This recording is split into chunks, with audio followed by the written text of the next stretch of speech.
جب مخالف ٹیم نے دباؤ ڈالنے کی کوشش کی تو نیوزی لینڈ کپتان کو کیا کہا تھا نسیم شاہ کا حیران کن انکشاف۔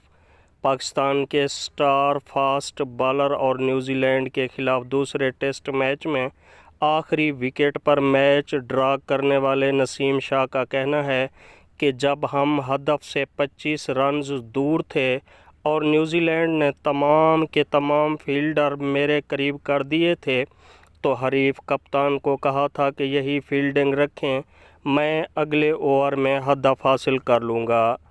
تفصیلات کے مطابق نیوزی لینڈ کے خلاف 319 رنز کے ہدف کے تعاقب میں جب پاکستان کی 9 وکٹیں صرف 287 رنز پر گر گئی تھیں تو میچ ڈرا کرنا بھی مشکل نظر آ رہا تھا، جبکہ نیوزی لینڈ کے کپتان ٹام ساؤتھی نے آخری کھلاڑی پر پریشر ڈالنے کے لیے تمام کے تمام کھلاڑی کریز کے قریب کر دیے تھے۔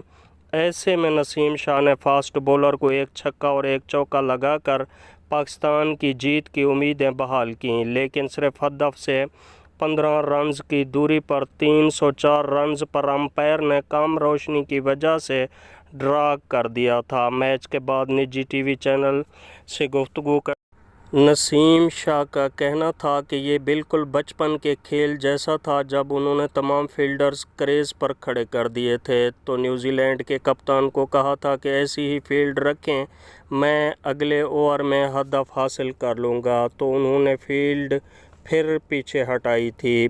اب تک کے لیے اتنا ہی ہے، مزید اپڈیٹ کے لیے ہمارے ساتھ جڑے رہیں۔ بہت شکریہ۔ Subscribe now and press the bell icon. Never miss an update.